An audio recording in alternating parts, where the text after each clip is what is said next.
Assalamualaikum warahmatullahi wabarakatuh. Selamat pagi Ananda semuanya. Perkenalkan, saya Novi Indrayati, guru SMKN 1 Sewon untuk mapel dasar-dasar usaha layanan pariwisata di kelas 10 UPW. Mapel dasar-dasar usaha layanan pariwisata merupakan mata pelajaran yang berisi kompetensi yang mendasari penguasaan dalam program keahlian usaha layanan pariwisata, antara lain berisi perilaku atau soft skills, pengetahuan dan sikap yang harus dimiliki oleh Ananda untuk menjadi dasar sebagai penguasaan kompetensi-kompetensi inti di bidang pariwisata.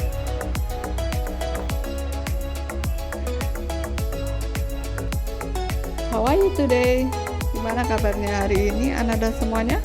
Semoga semuanya dalam kondisi sehat dan juga semangat meskipun kita belajar secara daring. Jangan lupa ya, tetap jaga kesehatan, juga jaga motivasi agar pembelajaran sehari-hari berjalan lancar dan dimudahkan. Oke, untuk kali ini saya akan menjelaskan aktivitas pembelajaran selama 1 semester ke depan. Untuk yang pertama, material dari mapel dasar-dasar usaha layanan pariwisata ini saya gunakan aplikasi Google Classroom, WA, Zoom, ataupun YouTube. Nanti juga Ananda semua tidak hanya terpaku dari situ saja, kita bisa belajar juga dari dunia industri. Kita manfaatkan juga alumni yang bergerak di bidang pariwisata yang bisa menjadikan motivasi dan juga sumber belajar kita. Kemudian yang kedua, assignment itu adalah tugas. Nah, tugas-tugas yang harus Ananda kerjakan itu juga nanti akan saya sampaikan melalui Google Classroom ataupun melalui grup WA. Tugasnya bisa berupa tugas individu maupun berkelompok.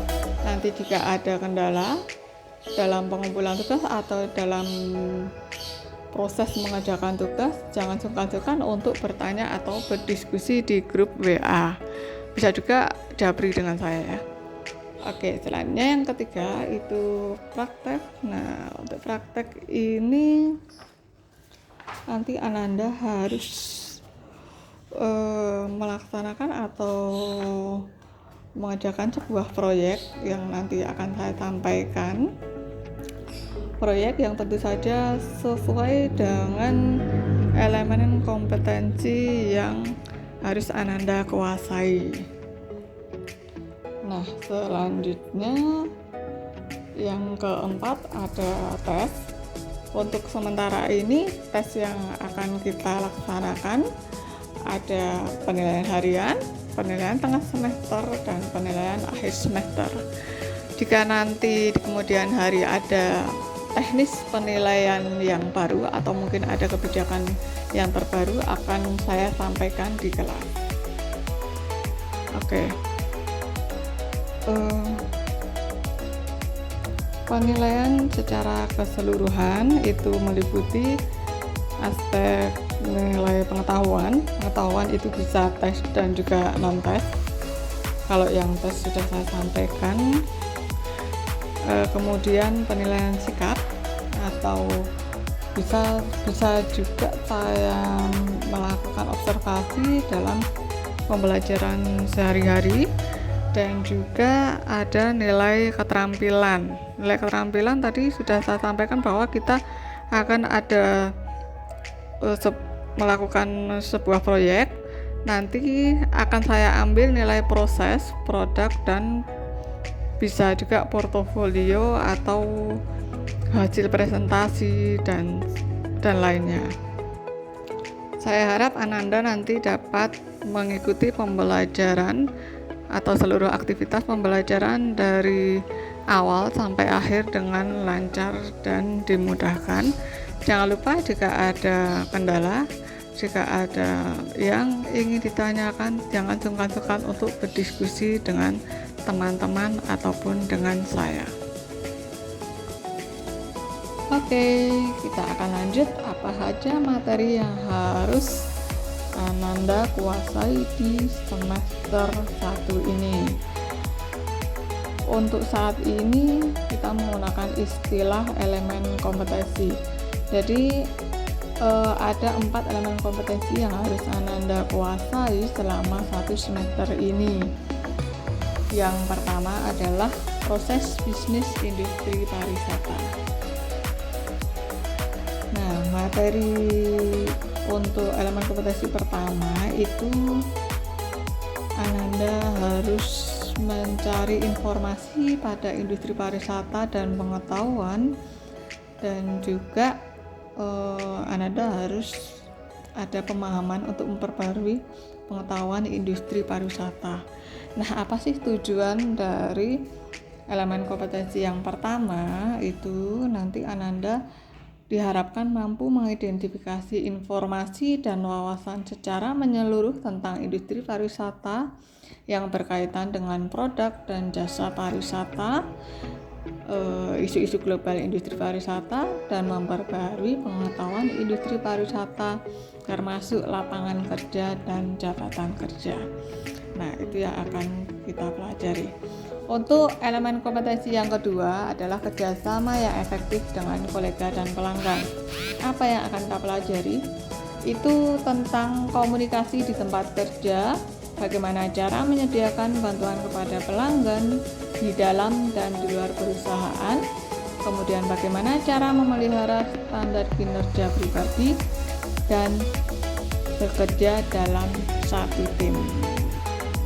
Elemen kompetensi yang ketiga yaitu kerjasama dalam lingkungan sosial yang berbeda. Apa saja yang akan kita pelajari?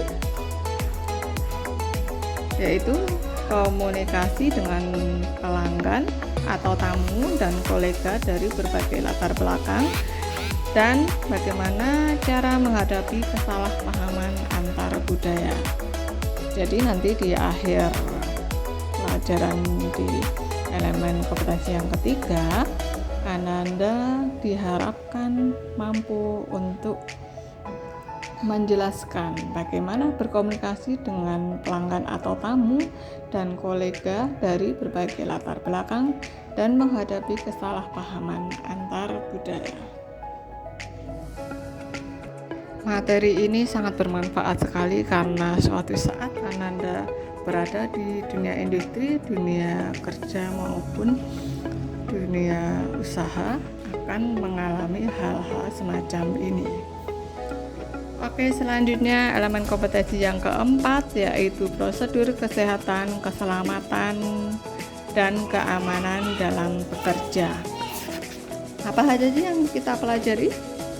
Nah, kita akan mempelajari prosedur kesehatan, keselamatan, dan keamanan di tempat kerja, kemudian menangani keadaan darurat dan mengantisipasi, kemudian mempertahankan standar penampilan pribadi, memberikan umpan balik mengenai kesehatan, keselamatan, dan keamanan dalam bekerja. Ini salah satunya.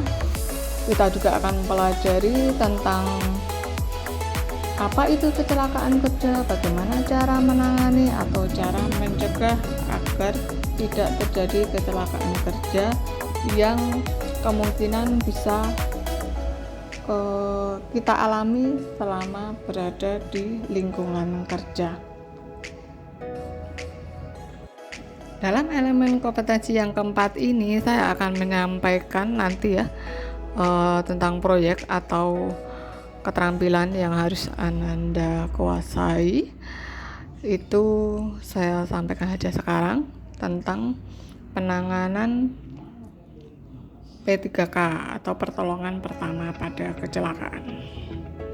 Nah ya, jadi proyeknya itu nanti kita sesuaikan dengan kondisi. Kalau kita sudah melaksanakan pembelajaran tatap muka, maka bisa dilaksanakan dengan role play.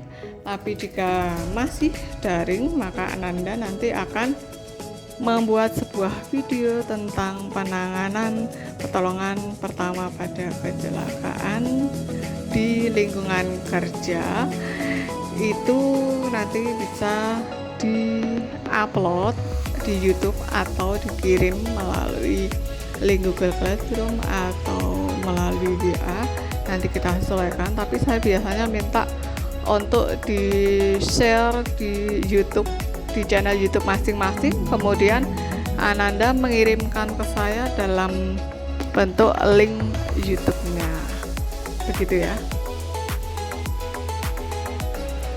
Saya yakin ini adalah tugas yang sangat mudah karena Ananda semuanya sudah sering sekali menggunakan aplikasi YouTube, mengakses maupun mengupload video di aplikasi YouTube. Oke, untuk mid semester test atau penilaian tengah semester nanti Ananda akan melaksanakannya setelah 2 elemen kompetensi kita selesaikan.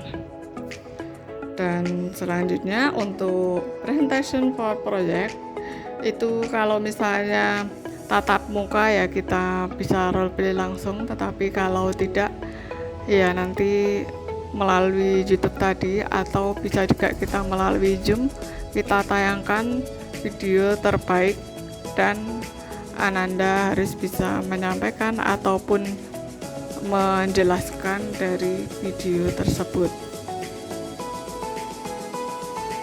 Untuk end semester test atau penilaian akhir semester akan dilaksanakan setelah 4 elemen kompetensi sudah kita pelajari seluruhnya.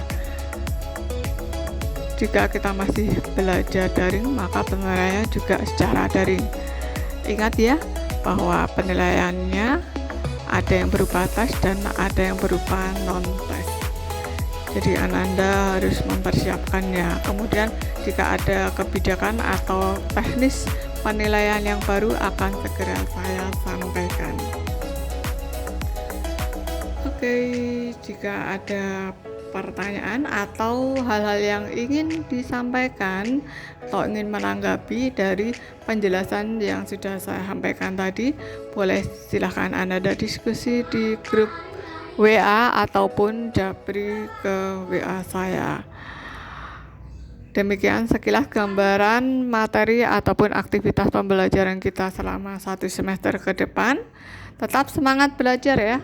Tetap semangat, tetap sehat, stay safe, stay healthy, and thank you. Wassalamualaikum warahmatullahi wabarakatuh.